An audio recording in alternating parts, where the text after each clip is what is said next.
pessoal tá meio tímido. É que tá frio hoje. Bom dia, Elaine. Bom dia, Diogo. Bom dia aos demais. Bom dia, pessoal. Bom dia. Isso aí, nós estamos com eu mais 7, né? Então, eu vou começar a aula, tá bom? Senão a gente fica atrasado, já é 10h20 já, eu acho. Deixa eu ver se tem alguém. Ah, o Eunice está entrando aqui. Eunice Eladim. Opa. Tá aí começando o devocional do pastor aqui de novo. Deixa eu ver se tem alguém perdido aqui no grupo. Não. Vou começar. Irmãos, a aula de hoje, eu vou tratar desse tema aqui, ó, idolatria, lidando com os ídolos do coração. Tá bom? Então, assim, eu vou tratar do tema idolatria, mas eu vou tratar de uma forma que talvez um pouco diferente que a gente está acostumado. Eu quero ir um pouco mais fundo nessa questão aí da idolatria, tá bom? Não meramente do que a gente está acostumado. Então, eu vou fazer aqui 2 leituras iniciais, mas eu vou me deter boa parte da minha aula em uma leitura que eu não farei aqui agora, neste momento, porque ela é uma leitura extensa, então eu nem farei a leitura na sala. Eu vou mencionar o texto, que são os capítulos 29 e 30 do livro do Gênesis, tá?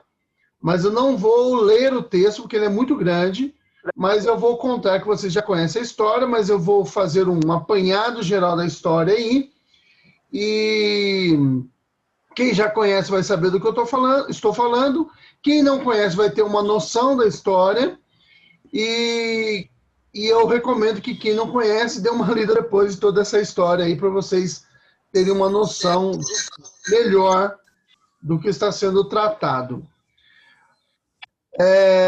Ô Maria, deixa eu te perguntar como é que está o Amaury?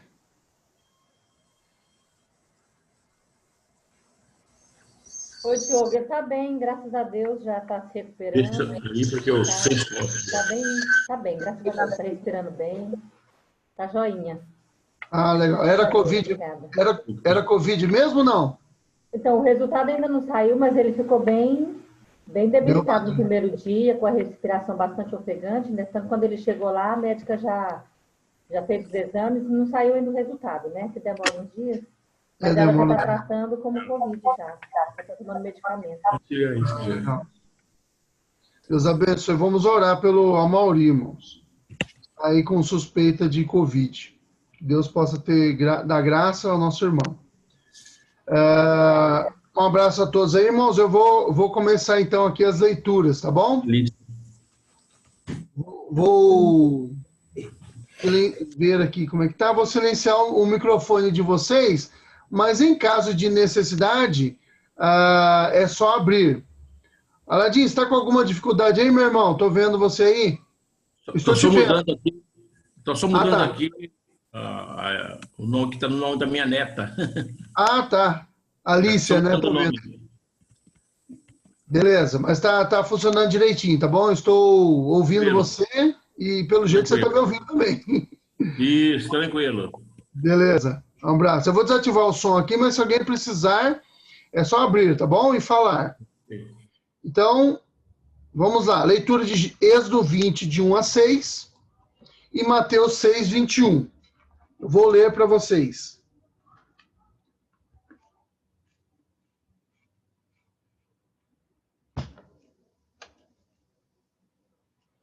Êxodo 20, de 1 a 6, diz o seguinte: Então falou Deus todas essas palavras. Vocês estão vendo aí que é o contexto, quando Deus está falando, entregando ao povo os 10 mandamentos, tá?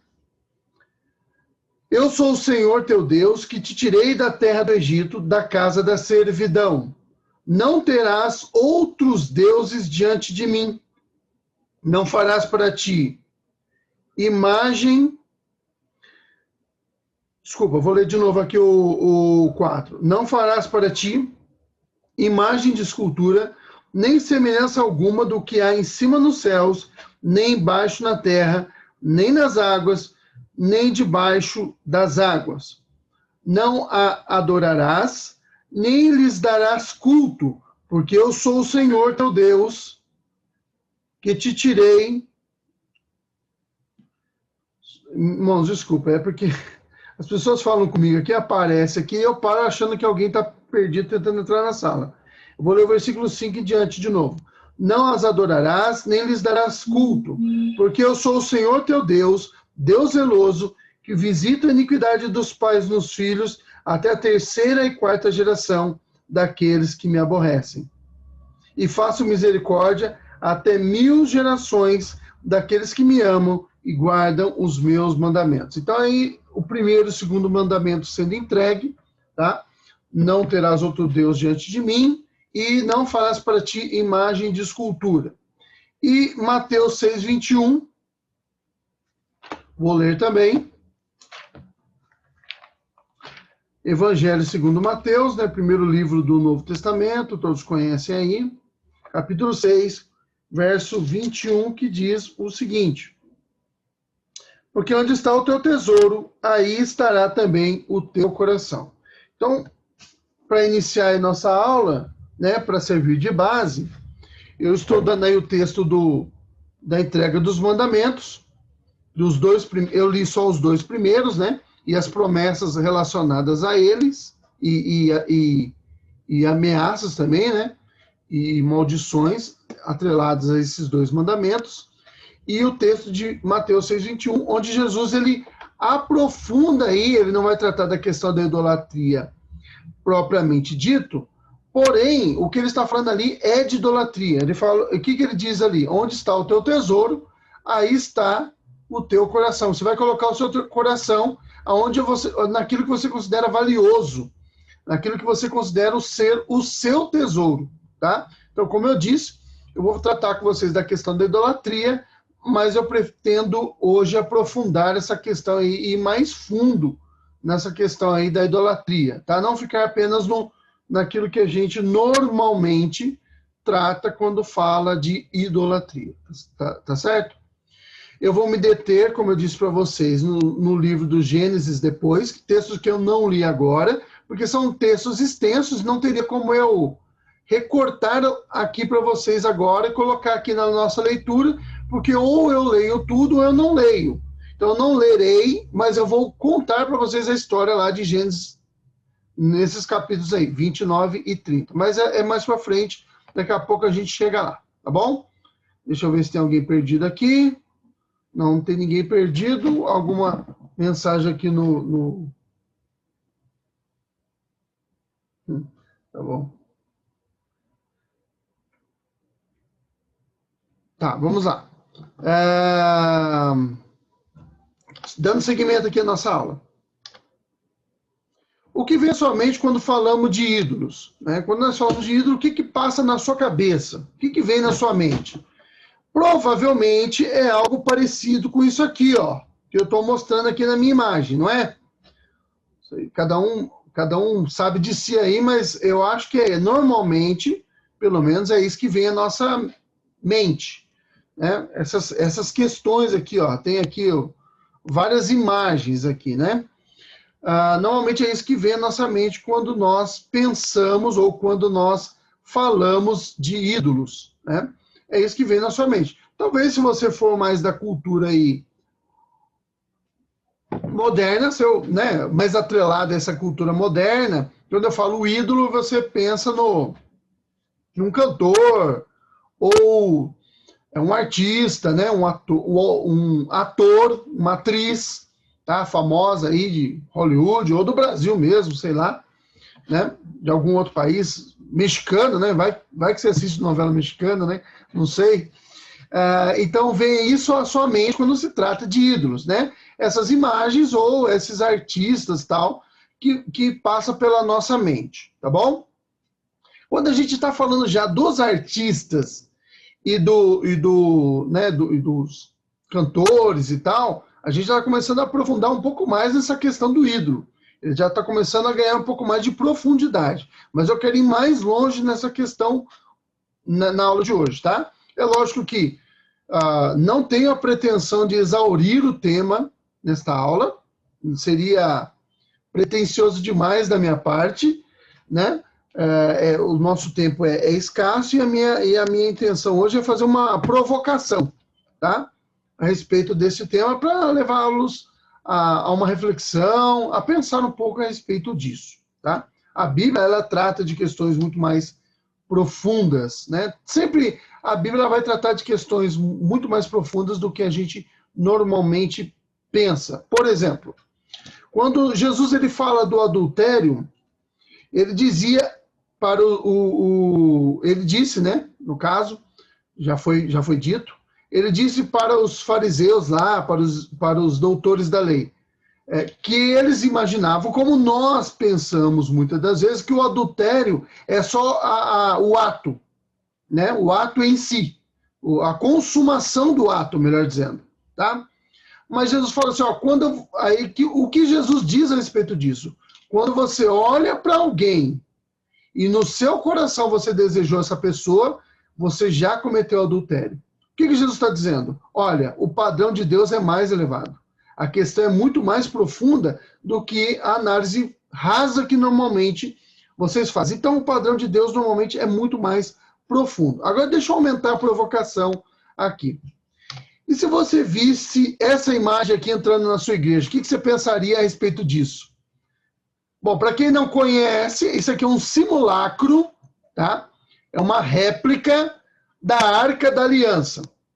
A Arca da Aliança foi ordenada por Deus. Deus ordenou que o povo de Israel fizesse essa arca. Ele deu as instruções de como ela deveria ser, e ela representava a glória e a presença de Deus no meio do povo de Israel. Se você coloca isso aqui no meio da sua igreja, o que você pensaria? Seria idolatria? E quando isso aqui acontece? Bem, mesmo que isso aqui agora não aconteça, essa imagem aqui das pessoas dobrando-se, né, ou se ajoelhando diante dessa caixa aqui, só de você colocar essa arca dentro da sua igreja, você está cometendo a idolatria. Por quê? Porque Deus não mandou que os cristãos, melhor dizendo, refizesse a arca. A arca era uma só, simbolizava a presença de Deus e ela era um dos tipos de Jesus. Jesus é o antitipo, ele é o Emanuel, ele é o Deus conosco. A arca não simbolizava a presença de Deus? Agora nós temos a presença de Deus. Então, quando algumas igrejas por aí, neopentecostais e tal, colocam essa caixa, esse simulacro dentro da igreja, eles estão cometendo pecado. Eles estão cometendo idolatria e eles estão desdenhando de Cristo. Eles estão fazendo pouco caso de Jesus. Por quê? Porque Jesus é a nossa aliança. Jesus é o nosso Emanuel, ele é o Deus conosco. Tá? Então, se nós estamos colocando a arca, nós estamos dizendo com as nossas atitudes, e o escritor aos Hebreus trata disso, né? Nós estamos pisando no sangue de Cristo e estamos falando que Jesus não é suficiente. Tá bom? Mas eu quero ir mais fundo ainda nesse negócio. Eu quero ir mais profundo. Só isso aqui ainda não é. Eu quero chegar ao âmago da coisa. Tá? Então vamos lá. Eu quero ler para vocês o que o Catecismo Maior de Westminster trata a respeito da questão da idolatria, tá bom? Então, ele trata da idolatria de forma não direta, tá? De forma subjetiva. Por quê? Porque ele vai tratar, o Catecismo ele não vai falar da idolatria em si, mas ele vai tratar da idolatria quando ele comenta o primeiro e o segundo mandamento. Tá bom? Então, o pastor, inclusive, estava falando agora há pouco isso na devocional. Quem assistiu vai se lembrar do que eu estou falando agora. No comecinho da devocional, ele começou dizendo, ou afirmando, que a igreja presbiteriana, ela adota a Confissão de Fé de Westminster e o breve e o Catecismo Maior. O breve catecismo e o Catecismo Maior de Westminster, tá? E eles são documentos extremamente importantes, porque eles definem aquilo que cremos, tá bom? Ou pelo menos nós olhamos para esses documentos e falamos, é nisso que nós cremos, tá? Então nós subscrevemos esses documentos. Então, olha o que a pergunta 47 do Catecismo Maior diz. O que proíbe o primeiro mandamento? Foi o texto que eu li para vocês lá, tá? O primeiro mandamento proíbe negar ou deixar de adorar ou glorificar o verdadeiro Deus como Deus, o nosso Deus e nosso Deus, e dar a qualquer outro a adoração e a glória que só a ele é devida. Irmãos, idolatria é você nomear qualquer outra coisa e colocá-la no lugar de Deus. E a idolatria é extremamente perigosa, e todos nós temos ídolos, tá? Ela é extremamente perigosa porque ela é sutil, ela entra sorrateiramente no nosso coração, nós não percebemos e muitas das vezes nós adoramos a esse ídolo achando que adoramos a Deus. Achando que estamos adorando a Deus, nós adoramos esses ídolos. Tá? E aí então a Confissão de Fé ela fala, qualquer outra adoração, qualquer culto, qualquer serviço religioso que você preste, tá? A qualquer outra coisa, isso é idolatria. E aí você está quebrando o primeiro mandamento. Tá? E os mandamentos, irmãos, os 10 mandamentos, eles são aquilo que nós chamamos de lei moral de Deus. Eles não mudam. Tá? O mandamento, nós temos na Bíblia 4 códigos de leis. Nós temos os 10 mandamentos, né, que nós chamamos também de decálogo. Nós temos o Código da Aliança, que é logo em seguida. Assim que Deus dá o decálogo, ele dá o Código da Aliança. Tá? É uma forma de ampliação do decálogo. Depois nós temos o Código de Santidade, ou Código Levítico, que a gente chama assim porque ele está registrado no livro de Levítico, tá bom? Mas não era só para os levitas. Mas ele trata muito da questão de adoração e tudo mais, da questão religiosa. E depois nós temos o Código Deuteronomista, que tem esse nome porque ele está no livro de Deuteronômio, tá bom? Para quem conhece um pouco de teologia aí, não tem nada a ver com aqueles documentos deuteronomistas, tá? Só tem esse nome, Código Deuteronomista, porque é o Código da Aliança explicado e adaptado no livro de Deuteronômio. Por que ele é adaptado? Precisaria adaptar? Sim, porque o Código de Santidade, o Código... Espera aí que alguém está falando comigo aqui. Só um minutinho. O Código da Aliança, ele foi... Não seria o breve catecismo? O que eu falei? A Confissão de Fé, o breve catecismo e o Catecismo Maior. Mas essas perguntas aqui estão no Catecismo Maior. Tá? Salvo engano, tá bom, Samuel? Pode ser que eu tenha me equivocado. Mas se eu não me engano, eu peguei do Catecismo Maior. Tá bom? Eu não sei se é isso que você está comentando. Mas eu estava falando para vocês... o Código da Aliança ele foi dado ali no comecinho da peregrinação. O Código Deuteronomista ele vai ser adaptado pelo próprio Deus, né, por boca de Moisés, para atender agora a necessidade de um povo que vai entrar na terra. Então, algumas coisas serão mudadas. Eles não tinham povos em volta deles até aquele momento. Agora eles terão já havia algumas leis ali já explicando para eles como seria quando eles chegassem na Terra, mas agora eles vão entrar na Terra e agora algumas leis precisam ser adaptadas a essa nova realidade e Deus vai adaptar essas leis. Por isso que o Código Deuteronomista ele é uma explicação e uma ampliação do Código da Aliança. Então tem esses 4 códigos. Os 3 últimos aqui, o da Aliança, o de Santidade e o Deuteronomista, eles foram-se com Israel, com Jesus, com a vinda de Cristo, tá bom? Mas o decálogo continua valendo para nós hoje. Eles são o resumo daquilo que Deus quer de nós, tá? E os catecismos trabalham bem Isso daí. Vamos lá para a pergunta, seguindo aqui com a nossa aula. A pergunta 48. O que nos ensina, especialmente pelas palavras além de mim, no primeiro mandamento? Tá? Então, aí ele vai comentar aqui o primeiro mandamento ainda.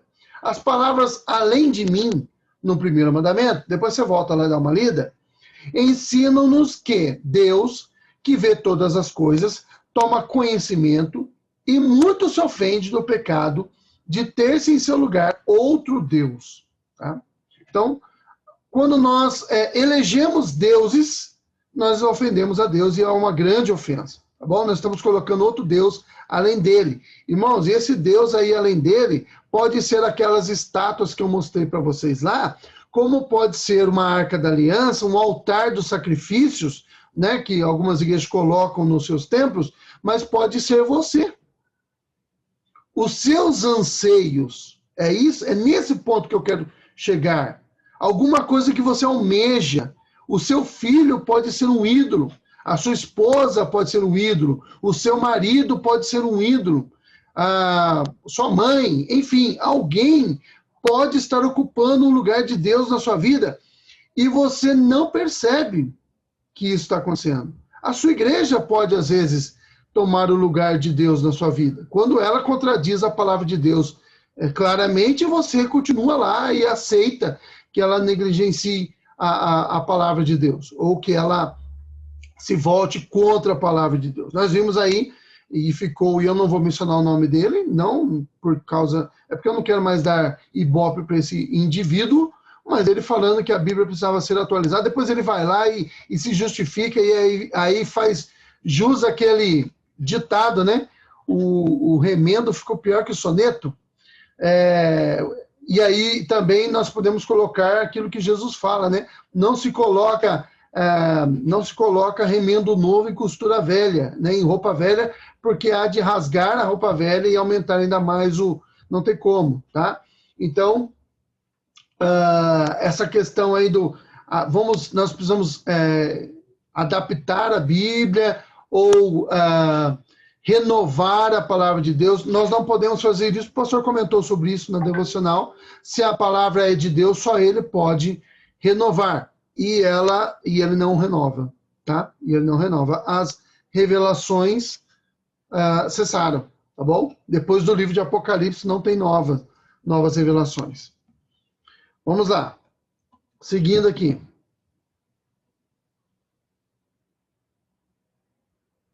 Deixa eu só ver aqui uma coisa. Tá, não é com a gente aqui. Seguindo, pergunta 50. Eu pulei 49, mas depois... Peraí, não, é isso, 49. Mas depois você pode voltar nela, ela é mais explicações e não tem muito a ver com a nossa aula de hoje, mas você pode dar uma lida nela. Inclusive, eu recomendo que você leia todos os catecismos e a confissão de fé. Pergunta 50. O que exige o segundo mandamento? Agora tratando do segundo mandamento. O segundo mandamento exige que recebamos, observemos e guardemos puros e inteiros todo o culto e ordenanças religiosas que Deus instituiu na sua palavra. Tá? Quando nós colocamos qualquer incrementos nisso, nós estamos contaminando, maculando o culto que Deus estabeleceu. Tá bom? E a pergunta 51 diz o seguinte: o que proíbe o segundo mandamento? O segundo mandamento proíbe adorar a Deus por meio de imagens ou de qualquer outra maneira não prescrita na sua palavra. Ou seja, qualquer outra forma de adoração que não está registrado na palavra, você está cometendo idolatria, tá bom? Você está instituindo um outro Deus diante de Deus. Você está colocando outra imagem diante de Deus, tá bom? Se você ler o profeta Ezequiel, capítulo 8, você vai ver que o povo de Israel fez isso. Só que fez de verdade, né? Fez ali fisicamente. Tinha o templo de Jerusalém e os judeus, né? Nem israelita, mas já era só a nação de Judá. Os judeus ali da nação de Judá colocaram uma estátua de ciúmes na frente do templo, que era para provocar Deus mesmo, tá bom? E aí, se você ler todo o capítulo 8 de Ezequiel, do profeta Ezequiel, você vai ver que haviam essa estátua de ciúmes, mas Deus falou assim, isso não é nada, tem coisas piores. Né? Se você for ler todo, antes dele sair ali do templo e ver essa estátua de ciúmes, Deus fala para Ezequiel, cavoca aí a parede oriental e veja o que está do outro lado. E aí ele, né, cavoca ali na visão, é uma visão, né? E aí ele vê as pessoas, os sacerdotes, os homens importantes de Judá, venerando pinturas na parede, deuses dentro da parede e oferecendo incenso a esses deuses. Aí ele sai e vê a estátua de ciúmes, sai do templo, vê a estátua de ciúmes. Aí Deus fala, olha para a banda do sol e vê mulheres batendo no peito por causa de Astarote. Olha para a banda oriental e vê pessoas ali se chorando por causa da noite ali e adorando os astros. Então Deus fala, olha o que o meu povo, que acha que eu vou poupá-los do cativeiro, está fazendo, escondido. Tá? Irmãos, é isso que nós fazemos muitas das vezes. Tá? É isso que nós fazemos muitas das vezes. Vamos lá. Pergunta 52. Quais são as razões anexas ao segundo mandamento? As razões anexas ao segundo mandamento são a soberania de Deus sobre nós, a sua propriedade em nós, e o zelo que ele tem pelo seu culto. Tá bom? Vamos seguir aqui. Os ídolos do coração. Tá? Todos nós temos os ídolos. Temos um ídolo. Eu já falei isso para vocês, tá bom? Mas só chegando aqui na nossa parte, comentar mais um pouco. Então, o ídolo pode ser nós mesmos. Normalmente, somos nós mesmos. Todo mundo adora alguma coisa, irmãos. Ontem, eu e o Aladim, nós ficamos aí 1 hora conversando. Deu 1 hora de conversa. Nós ficamos com uma conversa muito boa. Gostei bastante de conversar com o Aladim ontem. Ontem à noite nós ficamos... Não era tão noite assim, né? Nós conversamos das 9h30 às 10h30. Eu durmo tarde, mas nós ficamos conversando e nós tratamos a questão do ateísmo e tudo mais. O ateu, nós não falamos disso, mas eu vou comentar e eu sei que o Aladim pensa a mesma coisa que eu. O ateu, ele se gaba de não adorar nada, mas ele adora ele mesmo. Ele adora ele é o Deus dele. Todos nós temos os ídolos, irmãos. E até nós que somos cristãos, muitas das vezes nós temos ídolos escondidos, tá? E nós precisamos encontrar esses ídolos. Não só porque esses ídolos ofendem a Deus, mas também porque nós não somos plenos e satisfeitos enquanto tentamos satisfazer esses ídolos, tá? Porque o Agostinho, ele tem uma frase bastante interessante, e eu gosto muito dela, que ele fala assim: existe um vazio dentro de nós do tamanho de Deus, e inquieto está o meu coração, enquanto nós não descansamos em ti. Ele fala para Deus, tá? Então, existe em nós um vazio do tamanho de Deus, e toda vez que nós tentamos preencher esse vazio com qualquer outra coisa, nunca esse vazio se preenche, tá? Na verdade, ele até aumenta, tá bom? Calvino, João Calvino, né? Nós estamos comemorando aí 503 anos da Reforma, 503 anos que o Martinho Lutero, né, outro reformador, publicou lá suas 95 teses na porta da igreja do castelo de Wittenberg, na Alemanha. 503 anos, mas eu queria, a frase aqui é de outro, mas o Lutero também tem algumas frases a respeito da idolatria. Mas Calvino tem uma frase bastante interessante, que ele diz o seguinte: olha, o coração humano é uma fábrica de ídolos, e é verdade. Nós instituímos ídolos o tempo todo, tá? O tempo todo nós estamos instituindo ídolos para nós. Ídolos, como eu disse, sexo, casamento, marido, esposa, filhos, trabalho, tá? Todas essas coisas concorrem com, não deveriam, mas elas, muitas das vezes, na maioria das vezes, porque nós somos pecadores, porque nós somos contaminados pelo pecado e tudo mais, essas coisas que deveriam ser boas, que são boas em si, elas acabam se constituindo um problema, tá? Um problemão, porque elas acabam concorrendo com Deus em nosso coração. E aí está o problema, tá? E quando nós não identificamos, né, que o casamento está sendo um problema, o casamento não é um problema, tá? Mas ele pode se tornar O sexo também não é um problema, mas ele pode se tornar, tá? O marido e a esposa não são problemas, mas eles podem se tornar quando nós os idolatramos, os filhos e etc, né? Emprego, e dei outros exemplos aí. Você pode pensar aí no que tem atraído o seu interesse, tomado o seu tempo, tomado suas energias, tá? E tem tomado o tempo de Deus, tempo de leitura bíblica, tempo de oração, tá bom? Tempo que você poderia estar servindo a Deus num serviço devocional, tá? A Deus. Não falo nem tanto da reunião no culto, que tem a sua importância, é muito importante, porque no culto nós nos reunimos em comunidade para adorar a Deus. Mas... tudo bem, Acos. Seja bem-vindo. Mas ali nós estamos em comunidade para adorar a Deus, e é muito importante, mas existe um aspecto da adoração, que é aquela nossa adoração pessoal, tá? O nosso tempo de contemplação, o nosso tempo de devoção, de leitura bíblica, de meditação, de oração, e muitas coisas podem tomar nosso tempo. Eu já estive numa outra época da minha vida, há muito tempo atrás, tão atarefado com coisas da igreja, que eu não tinha tempo de orar. Por incrível que pareça. Eu era tesoureiro da igreja, eu era secretário da igreja, todo mundo vinha atrás de mim, e eu tinha o meu trabalho secular, né?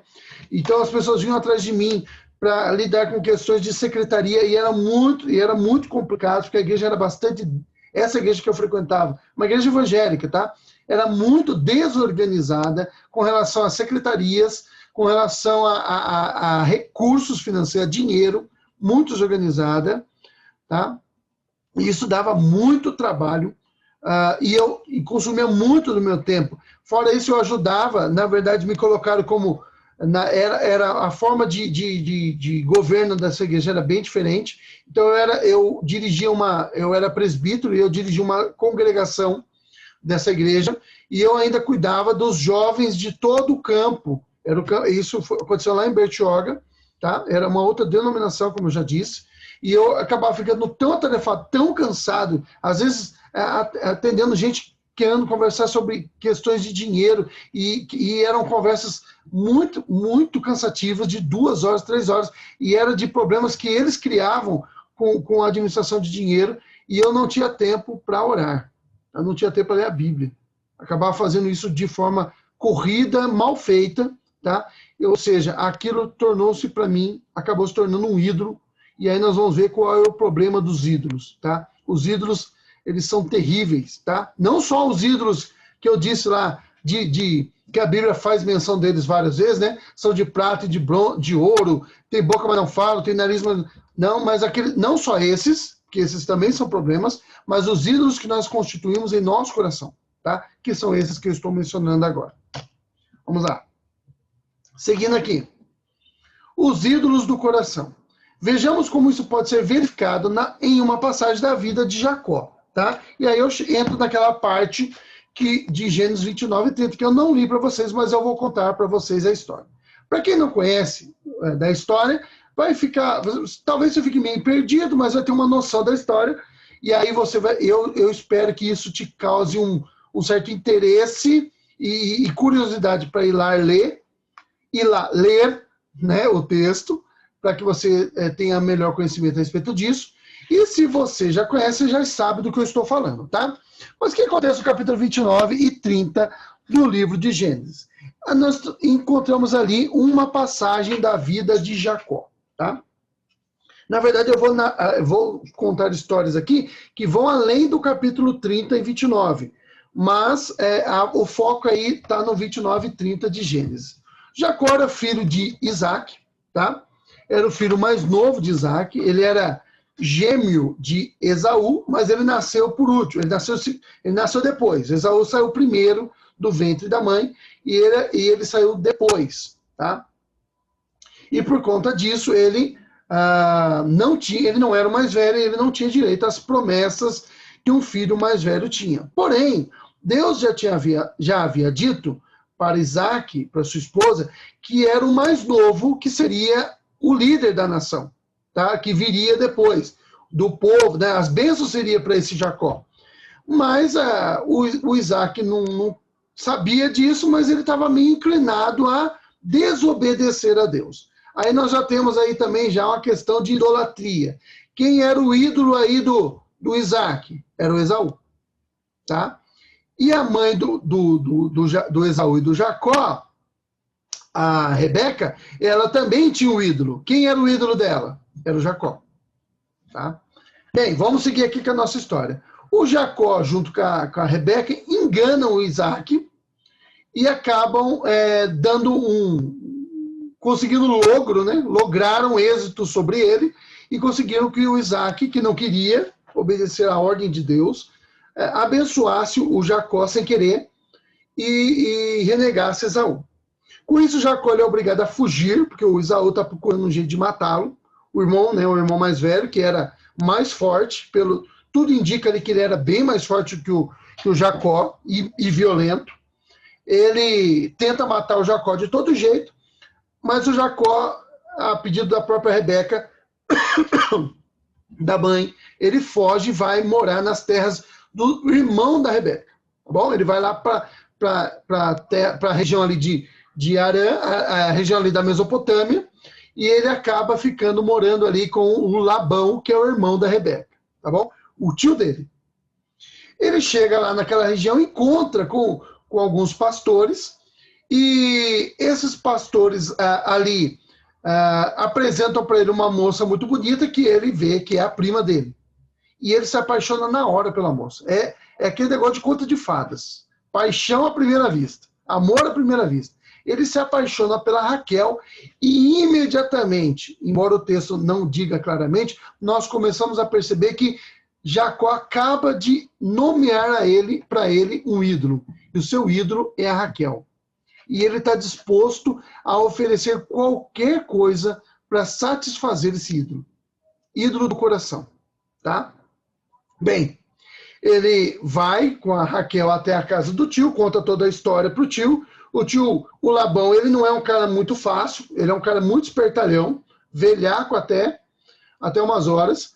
E ele percebe que esse negócio aí, primeiro que, se você for ler, quando o Abraão manda o Eliezer, que era uma espécie de mordomo de Abraão, procurar uma esposa para Isaac, estamos falando aqui, voltando um pouco na história aí, falando do pai de Jacó, tá?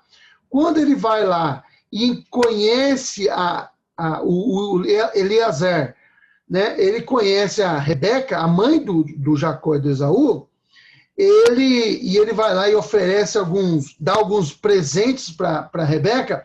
A Rebeca vai lá para a casa dela, e o Labão, quando ele olha aqueles presentes, ele já cresce o olho. Você já vê que ele passa por cima do pai e vai lá e toma toda a iniciativa para receber o Eliezer, para tentar tratar bem esse Eliezer, porque ele viu que ali tinha dinheiro. Tá bom? E ele recebeu muitos presentes por causa disso, ele se deu bem. Tá? Só que agora está vindo o irmão da Rebeca, e o Labão percebe que a coisa mudou, porque esse cara está vindo sem dinheiro nenhum, só com a roupa do corpo, e ele vai ficar naquela região ali a pedido da irmã do Labão, e ele não tem nada para oferecer, tá? E aí ele já, logo de cara, ele fala, ó, não é porque você é meu parente que você vai trabalhar para mim de graça. Mas ninguém tinha falado de trabalho. Você percebe que ele já dá logo a cartada. Fião, você não vai comer de graça minhas custas, não, você vai ter que trabalhar. Fala qual é o seu salário.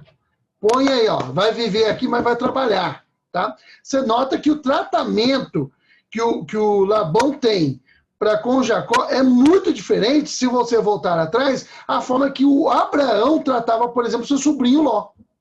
É muito diferente. Tá? E o Labão falou, ó, qual que é o seu preço? Fala aí. E aí o Jacó falou, olha, o preço é o seguinte, eu vou trabalhar para você 7 anos e você me dá a Raquel para casar. E o Labão falou, tudo bem, eu vou ter que dar ela para alguém mesmo, melhor que fique com um parente. E aí já está logo estabelecido o preço que o ídolo cobrou. 7 anos de trabalho. Era um preço bastante alto, tá? Era um preço bastante, era muito trabalho. mas Jacó estava disposto a pagar, e o texto bíblico diz que o tempo passou muito rápido. E aí, o tempo passou 7 anos, o Jacó trabalhou muito, e parece ali que Deus abençoou muito Labão por causa de Jacó. Tá? Apesar dos problemas de Jacó, não espere, irmãos, encontrar personagens perfeitos na Bíblia. A Bíblia não tem essa pretensão. Tá? Pelo contrário, os personagens bíblicos, eles apontam o tempo todo que se não fosse a graça, nós estaremos perdidos. Todos eles são muito problemáticos. O único personagem bíblico que não pecou foi Jesus. Tá? Esse era o perfeito. O resto era todos eles eram imperfeitos. Bom, o texto dá a impressão que os 7 anos passou e nada do Labão pagar a dívida dele. E aí o Jacó falou, ô, amigão, e aí? Vamos pagar a dívida? Tá? Eu já trabalhei, eu já paguei, eu já ofereci o meu sacrifício, tá? Pelo ídolo. E aí o Jacó falou, não, tá certo, vamos fazer o casamento. Embebedou lá o Jacó, enrolou ele, fez uma festança lá, enrolou a festa até a noite, e durante a noite, ao invés dele mandar a Raquel, porque ele pensou, se eu entrego a Raquel, agora acabou, ele vai embora e eu perdi o meu dinheiro. E aí Labão, ele revela, na verdade você já percebeu, mas ele revela qual é o ídolo dele. O ídolo dele é o dinheiro. E o Jacó é a fonte de conseguir esse dinheiro. Tá? E aí ele fala, olha, na hora de entregar, ele acaba não entregando a prometida, que era a Raquel, e entrega a filha mais velha. A moça não estava no esquema, não tinha nada para ela ir, mas ela é introduzida agora na história como um prêmio mal, né, um ídolo mal satisfeito. Aí do Jacó. Jacó não queria a Raquel, ela acaba sendo inserida nesse relacionamento que ela não era desejada, tá?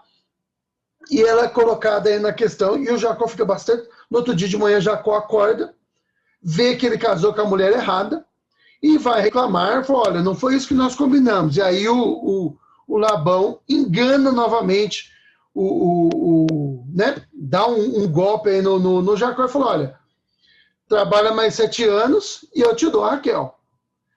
E aí os dois fazem um acordo, o Jacó acaba recebendo o pagamento dele com antecipação, né? Deu lá 7 dias somente para cumprir as núpcias da Lia e entrega para ele a Raquel. Ele paga antecipado, mas o Jacó vai ter que pagar por isso para satisfazer o ídolo. Então, o ídolo dele, que era a Raquel, acabou custando a ele 14 anos de trabalho. Bom, aí nós vamos ver que a Lia, que é introduzida aí dessa forma meio que sem querer, né, na história, ela acaba também revelando quem é o seu ídolo, e o ídolo dela é o Jacó, tá? É o marido é o ídolo dela. Ela ainda acha, se você for ler depois a história, você vai ver que ela considera o Jacó marido dela, ela é colocada nessa história sem querer, ninguém pediu a presença dela ali, mas ela ainda se considera a mulher de fato. E ela joga na cara da Raquel várias vezes, que é a Raquel que está roubando o marido dela, né? Mas se você for ler a história, a Raquel não está muito preocupada com essa história, não. Você pode parecer estranho para hoje em dia, mas naquela época era aceitável. Não é que Deus aceitava, não, tá, irmãos? Deus nunca aceitou isso, tá bom? Mas era aceitável. O marido as mulheres aceitavam, e a sociedade aceitava um marido ter mais de uma mulher. E a Raquel não liga muito para isso, não. Por quê? Porque para ela não está nem aí. Ela é a favorita. Tá? Então ela não se preocupa com o fato da Lia estar dividindo o marido com ela. Talvez até ela pensasse, é bom que me dá descanso. Mas eu sou a favorita. Eu que ele ama. Tá? Então ali ela está nesse negócio, e meu pai enfiou ela no meio desse negócio aí, mas ela é uma coitada, ela vai ter que pegar o meu resto sempre. Tá? Ela é a bonita. Tá? A Raquel tinha os olhos a Lia tinha olhos baços. Tá? Qual era o ídolo da Raquel? Aí nós vamos ver depois. A Raquel também tem o seu ídolo, e o ídolo dela não é o marido. O ídolo dela é ser a preferida. O ídolo dela é ela mesma. Tá? Ela é o ídolo. Quando que a gente percebe isso? Quando a Lia começa a ter filhos e ela entra em desespero. Porque agora, a Lia começa a dizer, agora meu marido, quando ela tem o primeiro lá, o Rubens nasce, né? O Rubens nasce, aí a Raquel fala, agora meu marido vai lembrar de mim. Mas não, parece que não acontece nada disso, não. Aí vem o Simeão, aí vem Levi, e a Lia falando, olha, agora ele vai gostar, agora Deus lembrou de mim, agora eu sou bem-aventurado. E ela começa a falar, e aí a gente vê qual é o ídolo da Raquel, porque a Raquel ela começa a perceber que ela está começando a ficar para trás. Era muito importante para aquele povo daquela época ter filhos, tá? E naquela época, hoje a gente sabe que não é bem assim, mas naquela época uma mulher que tem filhos é uma mulher boa. Uma mulher que não tem filho, ela é uma mulher que não serve, tá? Não é boa, tá bom? Ela tem problemas. E a Raquel ela entra em desespero, ela até chega a agarrar um dia Jacó e fala, me dá filho, senão eu morro. E aí Jacó fala para ela, mas eu estou no lugar de Deus agora para te dar filhos, né? Vocês vão ver essa conversa aí depois, se vocês lerem o 29 e 30, tá bom? E aí até que ela acaba tendo os seus filhos. Mas a questão da Raquel não é o filho. É o desespero de voltar a ter importância. Ela não sabe lidar com isso. A vida inteira ela foi a bonita. E agora a Lia está tendo mais atenção do que ela. Tá bom? Isso vai ser... Isso para Raquel é um problemão. Ela quer se afirmar. Ela quer se manter. Ela quer satisfazer esse ídolo. E aí nós vamos ver no decorrer dessa história que o ídolo, irmãos, ele só provoca tristeza e dores. Vamos continuar aqui, ó. Nessa história, nós vemos o quê? Todos possuem um ídolo. Na tentativa de satisfazer o ídolo, pessoas viram mercadoria. Qual era o ídolo de Labão? O dinheiro. Como que eu consigo dinheiro? Através de Jacó. Como que eu faço, então, para conseguir Jacó? Eu tenho 2 filhas, essas 2 filhas viram mercadoria. Irmãos, nós precisamos identificar quais são os nossos ídolos. E como nós identificamos quais são os nossos ídolos? Palavra de Jesus. Onde está o seu tesouro? Aí está. Sim. Onde está o seu tesouro? Aí está o seu coração.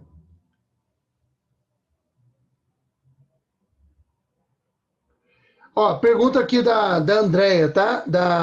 Do André, mas é a Kátia, nada de André. É que a André também está na sala, mas não é a André que está mandando mensagem. Kátia, eu gosto muito do Natal e ele pode ter um ídolo? Irmãos, tudo na nossa vida pode se tornar um ídolo. Eles em si mesmo, muitas das coisas em si mesmo não são perigosas, não são ídolos, mas pode constituir um ídolo quando a gente começa aí vocês vão ver que eu vou falar a respeito disso um pouquinho mais, mas quando a gente começa a se tornar uma necessidade profunda na nossa vida. Eu lembro que o meu filho mais velho chegava às vezes para mim e falava assim, pai, eu preciso de um jogo, de tal jogo. E eu falava assim, Pedro, você não precisa nada, Pedro. Você vai morrer se não tiver o jogo? Né? Não, pai, você não entende. Ele regalava os olhos assim para mim. Assim, você não entende. É lógico que ele estava fazendo uma encenação. Pai, eu preciso muito desse jogo. E quantas das vezes a gente é assim? Né? Quantas das vezes nós nos comportamos assim? Quando se torna algo que nós não podemos ficar sem, aí o ídolo está ali escancarado diante de nós. Então, o Natal em si, para responder a Kátia, ele não é um ídolo, mas ele pode se tornar um ídolo. Como filhos em si não são ídolos, mas podem se tornar um ídolo, tá? Como o seu marido não é necessariamente um ídolo, mas pode se tornar um ídolo, tá? E nós temos questões assim. E aí, o último comentário aí, não sei se foi do André ou da Kátia, mas muitas pessoas são como Raquel. Eu acho que todos nós temos muito de Raquel em nós, todos nós temos um pouco de Labão em nós, todos nós temos um pouco de Jacó, todos nós temos um pouco de Lia. Né? Então, todos. E essa história, esse retrato do ídolo, eu peguei a história do Jacó aí, mas você pode pegar qualquer história do Antigo Testamento, você vai encontrar lá. Você vai encontrar isso na história de Abraão. Você vai encontrar isso na história de Isaac, que eu já fiz menções agora há pouco. Você vai encontrar isso na história de Ló. Você vai encontrar isso na história de Davi, tá? E de todos os outros. O único que não tinha ídolo nenhum é Jesus. É o único que é perfeito, tá? Mas nós somos chamados a buscar o exemplo de Cristo. E se nós queremos agradar a Deus, nós temos que combater os ídolos. Essa é uma luta que nós vamos vencer aqui neste mundo? Não, irmãos. Mas a luta tem que ser o tempo todo. Nós temos que lutar contra os ídolos. Nós temos que identificar os nossos ídolos. E aonde estão os nossos ídolos? É onde está o nosso tesouro. Porque é lá que nós depositamos o nosso coração. Jesus fala naquela passagem, não ajunteis tesouro nessa terra, né? Onde ladrões roubam, onde a traça corrói e tudo mais. Ajuntais tesouro aonde? No céu. Em outras parábolas, Jesus vai dizer, ó, o reino dos céus é semelhante a um homem que encontrou um tesouro num campo e ele vendeu tudo que tinha para comprar aquele campo, mas não por causa do campo, não pelo campo em si, mas pelo tesouro que está lá dentro. Jesus é o tesouro. Jesus é a pérola de grande valor, outra parábola, tá? O nosso tesouro tem que ser Cristo, porque se ele for o nosso tesouro, nós vamos colocar o coração nele e nós vamos amar a Deus sobre todas as coisas, tá? Esse é o grande mandamento, tá bom? Mas vamos lá. Na tentativa de satisfazer o nosso ídolo, pessoas viram mercadoria. Irmãos, nós passamos por cima de tudo e de todos para satisfazer o nosso ídolo. Se o seu ídolo é uma promoção na empresa, você vai trair os amigos, você vai trair os companheiros, você vai entregar os seus colegas, você vai fazer de tudo. E quando você chegar lá em cima, você não vai se sentir seguro, porque o ídolo não satisfaz. E aí você vai tentar derrubar todos que estão embaixo de você. Na conversa que eu tive ontem com a Jean, nós estávamos falando sobre o comunismo. E uma coisa que você percebe, irmãos, quando você estuda processos revolucionários, que o ídolo do coração desse cara é satisfazer o seu próprio interesse, e ele não está ligando para quem que ele tem que passar por cima, é que quando ele chega no topo, ele tem medo de que aqueles que estão abaixo dele os derrube. Então o que ele faz? Ele aniquila, ele destrói, ele mata. Você vê isso na Revolução Inglesa, você vê isso na Revolução Francesa, você vê isso na Revolução Bolchevique, russa, né? Você vê isso na Revolução Cubana. O Che Guevara ajudou o Fidel a fazer a Revolução. Depois que a Revolução acabou, não demorou muito, o Fidel chamou o Che e falou, filhão, eu sou cubano, você é argentino, vaza. Aqui é meu, se você ficar aqui, ó. E aí o Fidel, que não é bobo nem nada, vazou. Não deu muito certo não para ele, mas aguentou mais um pouco vivo, tá? É sempre assim, tá? Quando nós tentamos satisfazer os ídolos, todas as outras coisas viram mercadoria. Para satisfazer o seu ídolo, Raquel e Lia, tá? Tem um evento ali que acontece na vida das duas, você vai encontrar aí no capítulo, se eu não me engano, é no 30, que o Rubens, que é o filho mais velho da Lia, ele acha uma mandrágora. E eles acreditavam que mandrágoras, que é se eu não me engano, é uma raiz, tá? É uma planta, mas acho que é a raiz, é uma raiz. A mandrágora, eles acreditavam que a mandrágora, ela tinha capacidade de fazer a mulher ficar grávida, tá bom? Então eles acreditavam que ela era uma forma de fertilizante.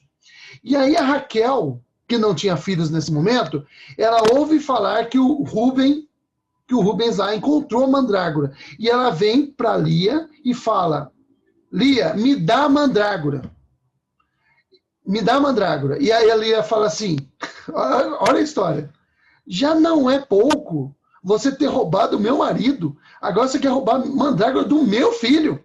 E aí a Lia e a Raquel falam para ela assim, ó, eu deixo o Jacó ficar com você essa noite se você me der a mandrágora. Quem virou mercadoria agora? Jacó. Jacó é mercadoria. Para satisfazer o ídolo da Raquel, ela vendeu ali por aquela noite. E aí quando o Jacó chega do campo, como é que a história é engraçada, né? O Jacó chega do campo cansado e a Raquel já vai a Raquel não, a Lia, já vai no encalço do Jacó, antes que tenha tempo do Jacó ir para a tenda da Raquel, e falou, ó, eu te comprei pelas mandrágoras do meu filho, já fiz um acordo com a Raquel, você não vai para a tenda dela hoje, você fica comigo. E naquela noite lá, a Lia acaba engravidando daquela noite lá e tendo mais um filho, tá? Então, olha só, pessoas viram mercadorias. As filhas do Labão eram mercadorias para ele conseguir satisfazer o seu ídolo, tá?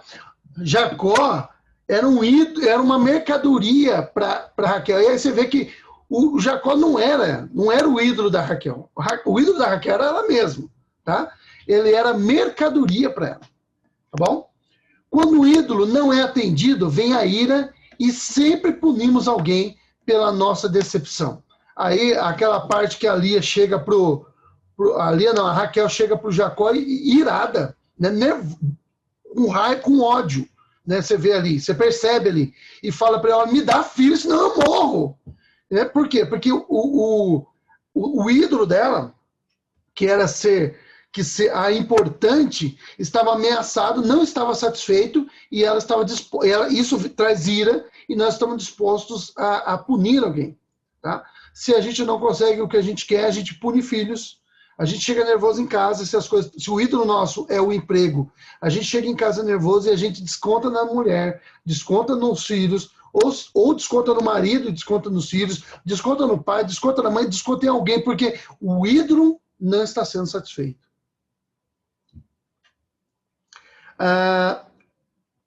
O ídolo nunca satisfaz. Quando a gente atende às necessidades do ídolo, ele nunca satisfaz. E isso pode acabar nos matando. Irmãos, nessa história, se você continuar a história, lendo a história de Raquel, nessa tentativa desesperada da Raquel ter filhos, ela teve 2 filhos. Ela teve o José e ela teve o Benjamim. E na tentativa dela, desesperada, de satisfazer o seu ídolo, no parto de Benjamim, ela morre. Muitas das vezes o ídolo, ele nunca satisfaz.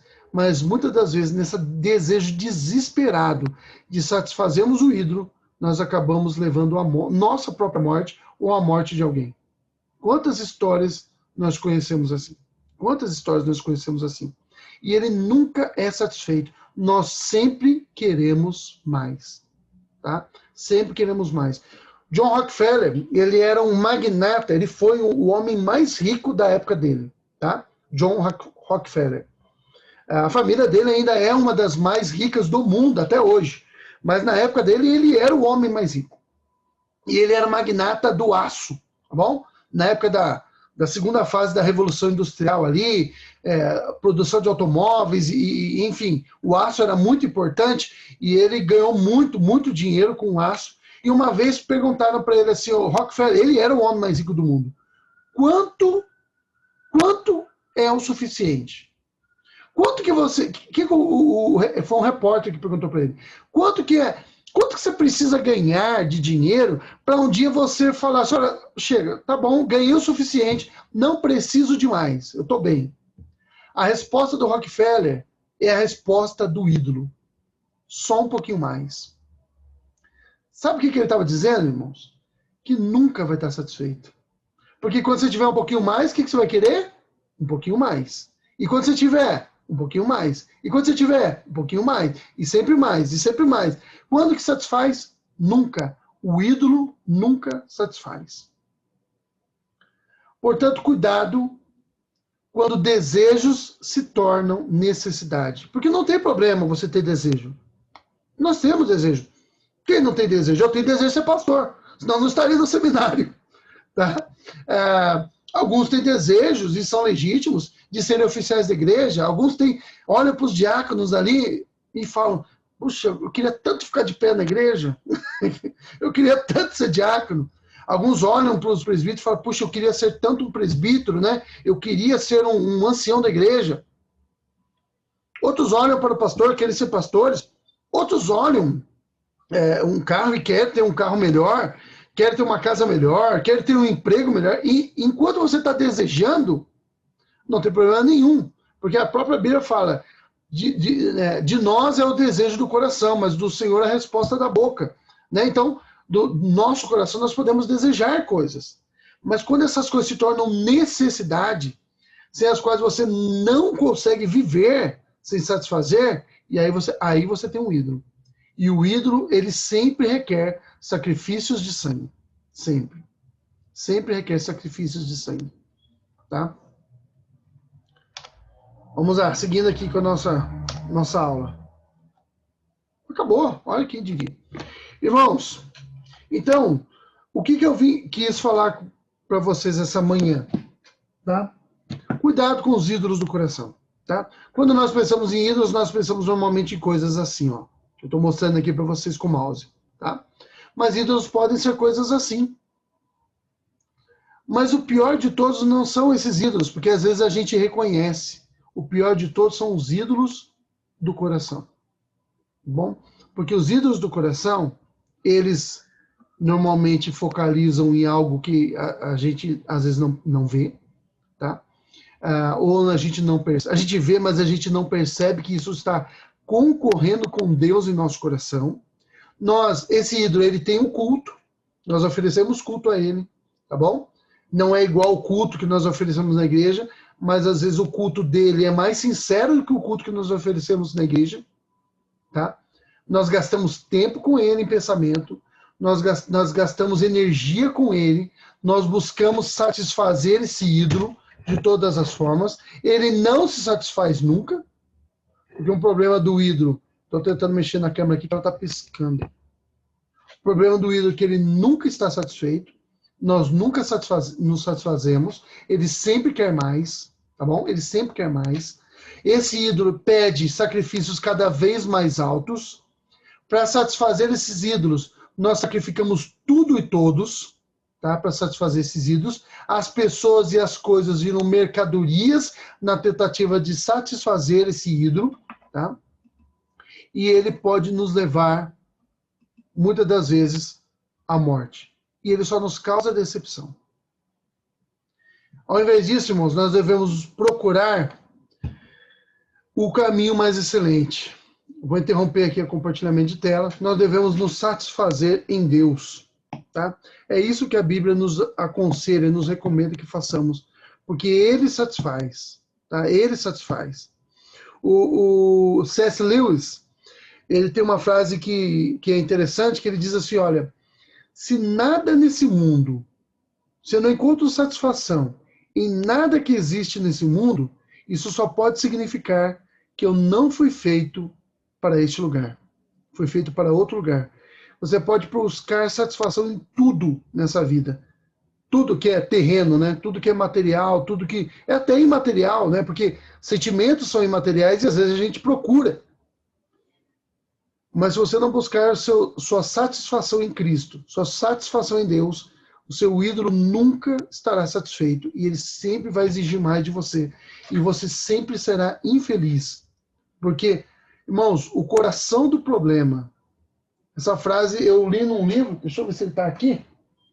Ele deve estar aqui. É esse livro aqui, ó. É um livro mais para nós, né? Pastor do Pacificador. Então, essa frase é desse irmão aqui, ó. Alfred Poirier, tá? Poirier, não sei direito pronunciar o nome dele.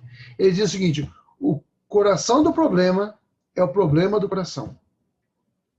O problema do seu coração é o coração dos seus problemas. Quando você tenta satisfazer ou buscar satisfação em qualquer outra coisa que não seja Cristo, e aí então você tem um problema. Os ídolos nada mais são, a Bíblia fala por diversas vezes, né? Os ídolos das nações são vaidade. Porque é isso que são. É isso que são. São vaidade. E na tentativa de satisfazer esse ídolo, nós desonramos a Deus. Nós desonramos, às vezes, os nossos filhos. Nós maltratamos a nossa família. Nós sacrificamos a nossa família. Nós sacrificamos tempo. Nós sacrificamos a nossa devoção a Deus. Nós sacrificamos tudo. E depois, no final das contas, nada disso satisfaz.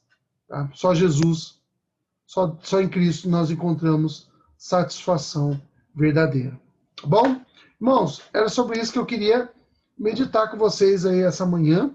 Sei que é um tema bastante profundo e eu gosto assim de trabalhar de uma forma que eu faça você ficar pensando em Deus o tempo todo.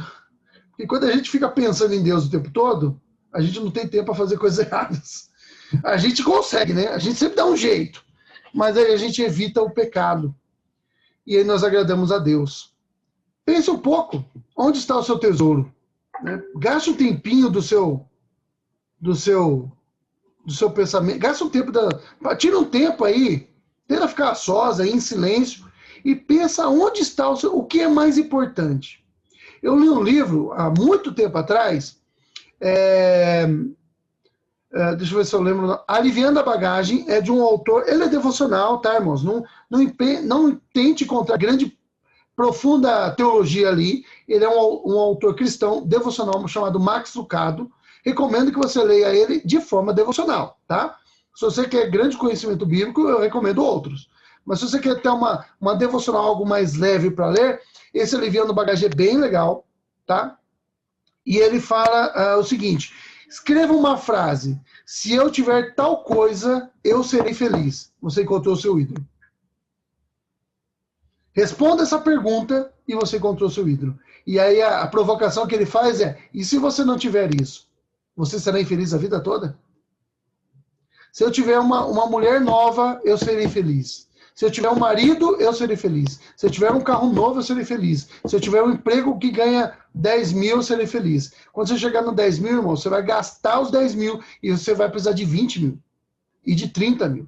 E o carro novo fica velho. Tá? O carro zero fica... Você saiu da concessionária e não é mais zero.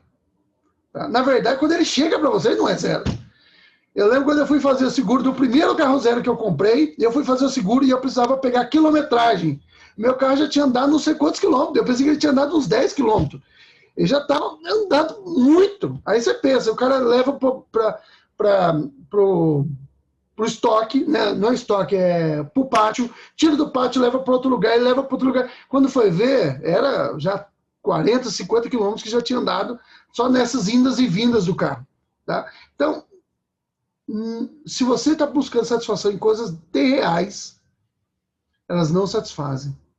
Nós somos seres imortais, irmãos. Só o imortal nos satisfaz. Só o imortal nos satisfaz. Só em Cristo nós buscamos satisfação. Faça esse exercício, responda essa pergunta e você encontrou o ídolo. Encontrando o ídolo, chegou a hora de você quebrar esse ídolo. Destruir o ídolo às vezes dá trabalho. Às vezes você não quer queimá-lo. Eu li uma frase, eu acho que é do Josemar Bessa essa semana, que ele diz o seguinte: muitas das vezes a frase "estou lutando contra o pecado" esconde, na verdade, o que você queria dizer. E o que você queria dizer é: eu tenho um pecado, gosto muito dele e não estou pronto para abrir mão dele. Isso que significa estou lutando contra o pecado e não consigo vencer. Tá? É o nosso eufemismo para o pecado está lá, eu gosto dele, sou apaixonado por esse pecado, não estou disposto a abrir mão dele ainda. Você tem um ídolo no seu coração. Esse ídolo está fazendo... Você não está diferente do pessoal de Judá que colocou uma estátua na frente do templo para fazer inveja para Deus, ciúmes para Deus. Você está constituindo um ídolo, está colocando diante do altar de Deus e está falando: olha, se você não me der o que eu quero, eu tenho outro Deus aqui para adorar. Eu lembro, mas eu nunca fiz isso. Tá? Tem um santo, eu não sei qual que é ele, acho que é o Santo Antônio, que as pessoas penduram ele de ponta cabeça, arrancam o menininho dele, judia do pobre do santo. É o santo que mais judinho dele, é esse aí, eu acho que é o Santo Antônio. Eu não sei se for outro, vocês me falam aí, porque eu não sou muito especialista nos santos aí. Mas judia do santo. Irmãos, a gente faz isso também com Deus. Ou você me dá o que eu quero, ou eu vou adorar outro. O Deus da sua vida não é Deus. O Deus da sua vida é você mesmo. Esse é o ídolo. E aí, o Deus nosso, o Deus cristão, o verdadeiro Deus, ele se tornou uma mercadoria na tentativa de satisfazer o verdadeiro Deus da sua vida, que é você mesmo. No fim das contas, nós adoramos a nós mesmos. Né? No fim das contas é isso. Algum comentário aí, irmãos? Já vencemos a nossa hora? Não vencemos ainda, mas temos aí uns minutinhos. Alguém quer comentar alguma coisa? Abra o microfone. Tem um comentário aqui na... Deixa eu ler. Olha, não sabia disso não. A Kátia, eu acho que é a Kátia que está comentando. É a Kátia mesmo. Sou eu. Está comentando que mandrágora é uma planta também conhecida como as maçãs do diabo e é muito utilizada no cinema, tá? Então, essa planta aí que tinha uma curiosidade aí para nós a respeito daquela planta lá, que é mandrágora, tá? Que eles achavam que ela era fertilizante, tá bom? Era capaz de fazer uma mulher ter filhos. E funcionava ou não, irmãos? Não sei. Vai que, né? Mas as coisas são muito mais complexas. Na verdade, ali aí Deus fala, a Bíblia fala que Deus abriu a madre da Raquel. Então foi um milagre de Deus mesmo. Não foi a mandrágora que funcionou. Nesse caso, não. Agora, se ela funcionava de outro jeito, eu não sei. Entendeu? Mas ali, no caso, não foi a mandrágora que fez o milagre. Tá bom? Mais algum comentário aí? Alguma coisa que vocês queiram comentar? Ô, irmão, tá escutando? Que ela tenha sido proveitosa para todos aí. Para todos os irmãos. Não? Ninguém quer comentar nada? Bom, se ninguém quer comentar agora... Lembra eu não posso falar o nome dele, porque ele agora é candidato, né? Bom para ambas as partes. Lembra do aqui agora? Se está bom para ambas as partes, aqui o fulano, aqui agora, né? Ele era o apresentador, agora é candidato a prefeito aí de uma cidade aí do Brasil, do estado de São Paulo. Obrigado, Arcos. Você é muito generoso e gentil. Deus abençoe. Irmãos, Deus abençoe. Um abraço, Aladim e Nicinha, Anice, né? O Samuel, que não é o Samuel, é a Maria. Deus abençoe. O Arcos, o André, que não é o André, é a Kátia.